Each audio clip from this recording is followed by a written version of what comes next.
So today we're going to be talking about bait casters, all the basic components of them, what they do, and we're also going to be going over how to put line on a bait caster as well. We're going to be using one of the Temu bait casters that we got just because it's stripped down already and ready to be used. So there's different types of bait casters.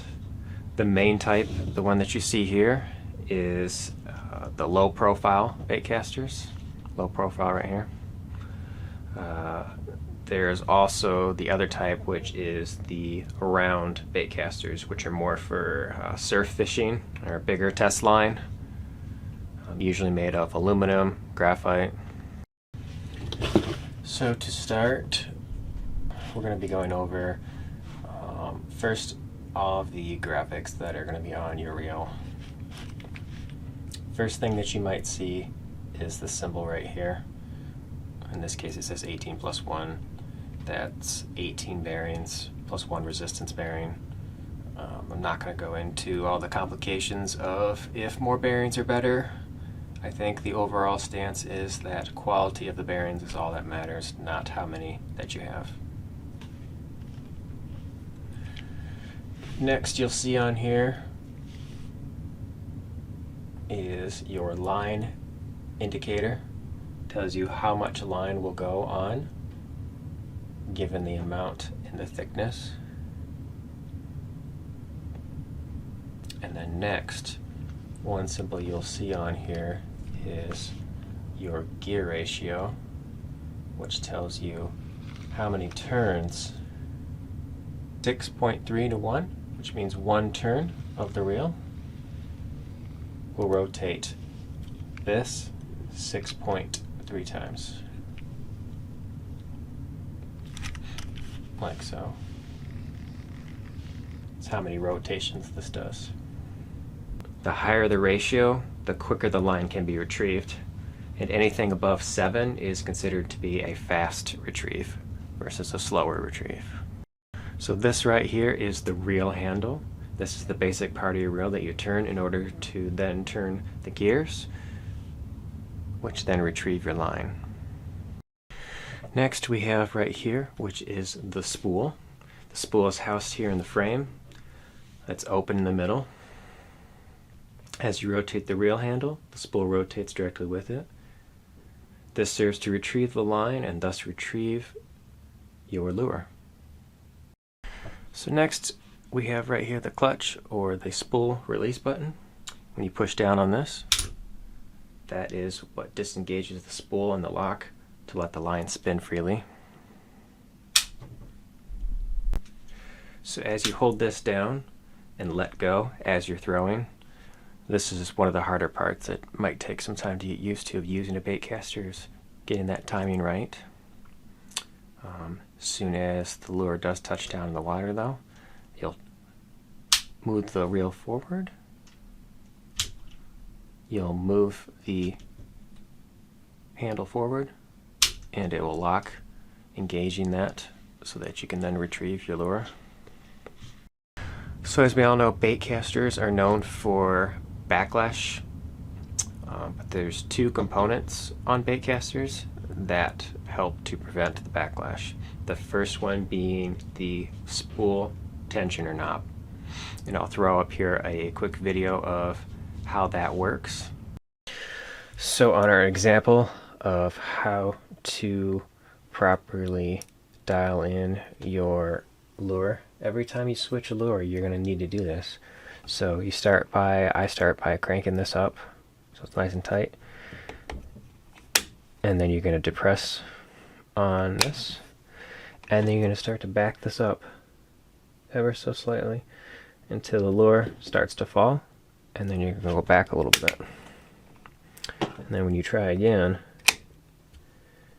you're just going to back it up just a smidge. Do you see that lure start to fall? And then back it forward just a smidge. That's where I tend to have the lure dialed in at. So the spool tensioner knob is another way of slowing down the spool. The spool tensioner knob though is towards the end of the cast. When the lure hits the water and the spool continues to rotate, this will slow that spool down so that once the lure has hit the water, it's not continuing to rotate. The first things you're going to do, though, is to look at the brake, which is on the left-hand side here. The braking system is an essential feature on baitcasters. It helps slow down the spool rotation during the casting process, or the first part, the actual cast, in order to avoid the backlash. That's during the initial part of the cast. There's two types. You've got the centrifugal, gravity, and the magnet or resistance. And baitcasters usually have one or both. If you're a beginner, I'd suggest you start high and work your way up, putting this all the way to the max, and then working your way to a comfortable level. Now, obviously, the more breaks, the less distance the line can travel. So for this example, this Temu baitcaster is using magnet brakes.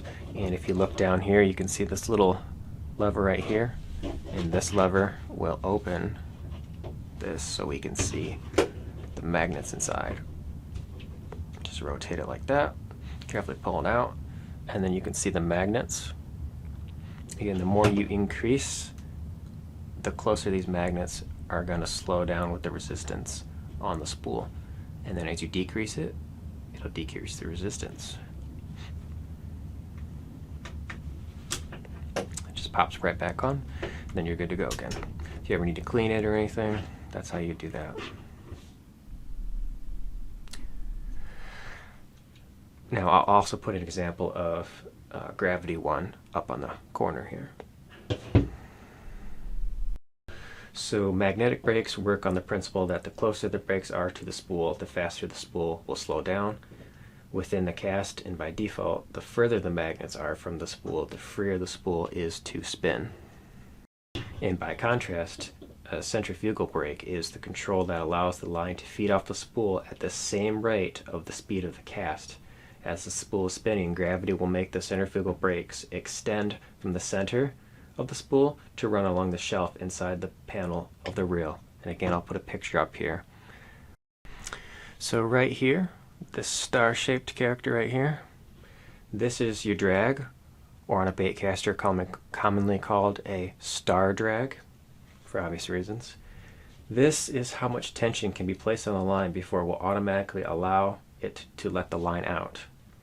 It prevents you from overstressing your line and snapping it, and the star makes it easy to also actively adjust the line, adjust the drag as you are fighting a fish. Next up, we have the line guide right here. When you put your line through that and attach it to reel it in, it'll rotate like so.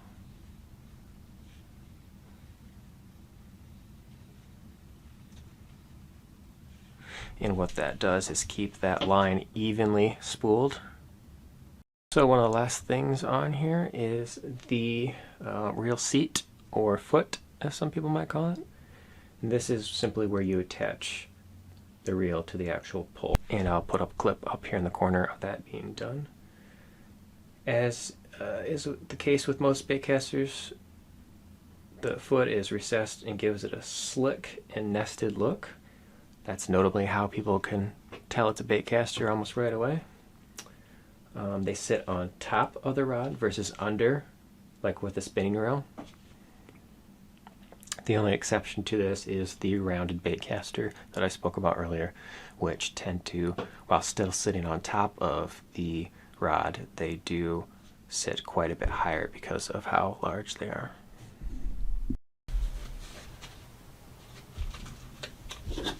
You have three main options for fishing line, and that is braid. It's the strongest with zero stretch. It's ideal for getting a good hook set at a distance. And then my preferred one is the monofilament, which has lower visibility than braid. It's easier to cast on a baitcaster since it generates less backlash, and it floats on top of the water, which is great for topwater lures. It has a high elasticity though, which is harder for that hook set. Then lastly, You've got a fluorocarbon which sinks and is virtually invisible, which is handy in clear water, but has a lot more expensive than the monofilament, and it tends to generate more backlash on a bait casting reel. So in my opinion, the monofilament is your best overall choice for a new beginner on the bait casting line.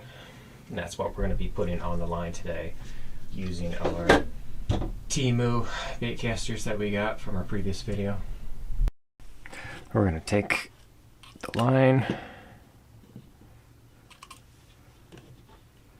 and we're going to feed it through the guide.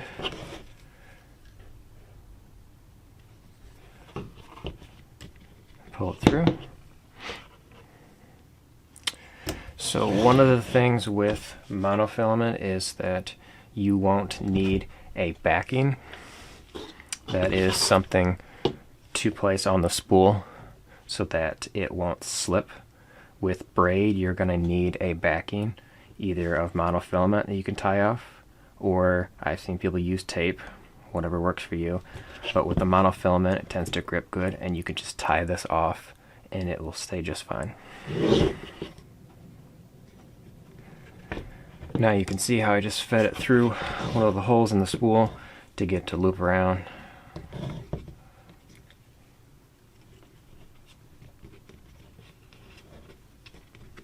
Then you're going to take it and just tie it off using whatever preferred method of knots you like. So now once you've got your line started, you can go ahead and start reeling it in. Getting that first layer is essential. You should kind of getting a good backing put down.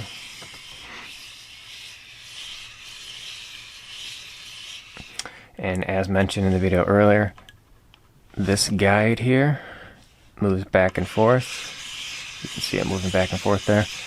And that is what makes sure that the line gets evenly spooled. So we're just going to keep going here until it's full. So when you get to about 1/8 an inch or 3 millimeters towards the top, that should be plenty enough line on your spool, and you can go ahead and put it on your rod. So thank you for watching. If you could leave a comment, like, or subscribe, it's always appreciated. At the end here, I'm going to be throwing some clips up of a bait casting reel being used and what that looks like.